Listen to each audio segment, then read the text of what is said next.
Welcome back. It is 9:45. It is easy to forget. Grandma was young once and lived a life in some ways very different from the one we're living today. I met one woman who is preserving a way of life and teaching others how to pass along stories through the generations. Oh, sure, you have your selfies, which will probably be on your phone forever. But this grandma's method is a little more comforting and a little more heartfelt.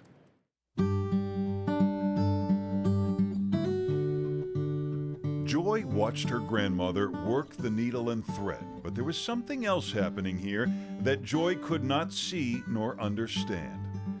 This quilt started in 1931, after Grandma's brother-in-law died of cancer. Now, 80 years later, that quilt belongs to Joy.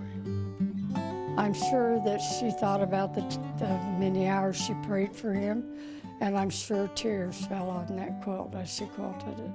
When he died, a part of my grandma died too. Quilting is a way of working off your emotions. It probably was very painful for her to have to talk about it.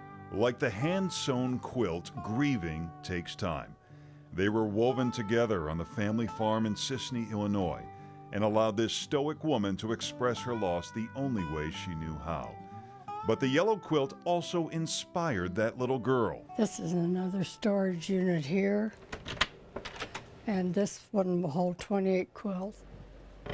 She now has more than 50 quilts in every closet and corner of her apartment. There's a story in every quilt, I'm convinced of that.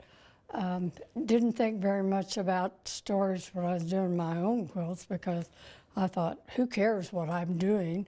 And yet, as I look back in time, I realized president was assassinated, man walked on the moon, we discovered the computer, cell phones took over the world. You're in our field of view now. I'd like to evaluate. She didn't stitch moonwalks or inventions in her fabrics, but she did capture the family history in this quilt for her mother.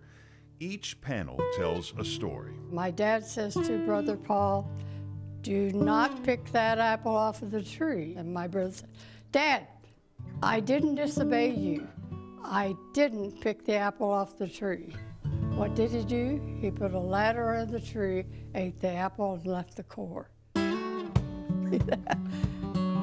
There's the family farm, Mom's baked pies, and other images that trigger stories that have been passed through generations.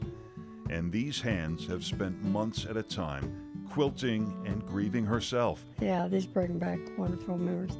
When her husband died, she made a quilt from his ties she helped pick out over the years. He was such a special person.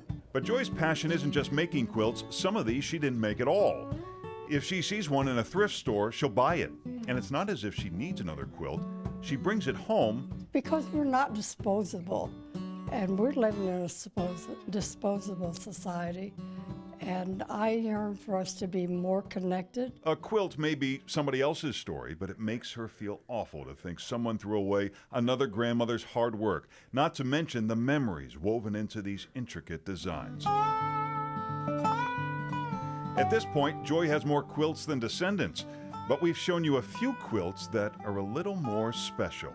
They bring the family tree to life in a different way than the scrapbook. I think a child will cover up with a quilt and you've told them, Grandma made that for you. And even though they're little, somehow they know that's some kind of a memory, some kind of a gift that you can't just go out and buy. Unless someday someone finds Joy's quilts in a thrift store and shares her passion for preserving the past. They may never understand her family stories, but perhaps they'll be drawn to what it represents. A way of life in small-town America that is slowly slipping away, along with the handmade quilt.